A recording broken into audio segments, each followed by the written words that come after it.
નમસ્કાર ખેડૂત મિત્રો, સહારા ઇન્ટરનેશનલ કેમિકલ્સ વતી હું રાકેશ કલસરિયા આપ સૌનું હાર્દિક સ્વાગત કરું છું.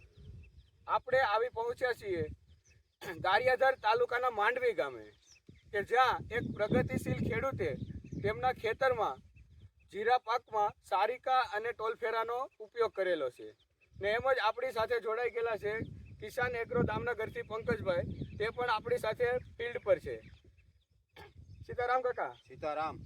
તમે સહારા ઇન્ટરનેશનલ કેમિકલ્સનું ટોલફેરા અને સારિકાનો ઉપયોગ કર્યો છે જીરામાં? હા, કર્યો છે. તમને કઈ રીતનું રિઝલ્ટ લાગ્યું છે? મેં તો હજી એક જ છંટકાવ કર્યો પણ રિઝલ્ટ બહુ સારું છે.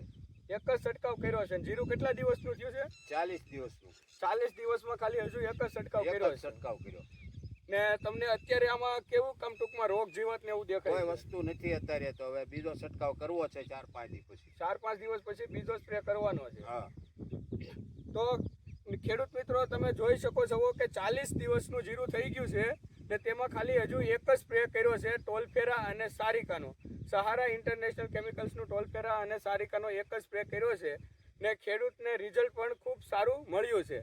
તો કાકા, આપણે બીજા ખેડૂતને ભલામણ કરવી, તમે શું કહી શકો? એમ કહીએ કે ભાઈ આ સાંટો, આમાં કોઈ વાંધો નથી, તમારે એનું રિઝલ્ટ પાકું છે. ને તમે સાઈટ્યું એટલે કેટલા દિવસે તમને રિઝલ્ટ આમ દેખાઈ ગયું? ચોથે દિવસે. ચોથે દિવસે રિઝલ્ટ દેખાઈ ગયું હતું? હા, તરત જ.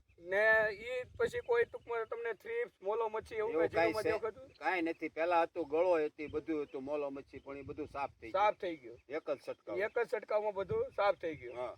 તો ખેડૂત મિત્રો, ખૂબ સારું એવું રિઝલ્ટ મળ્યું છે, તો તમે પણ છંટકાવ કરો.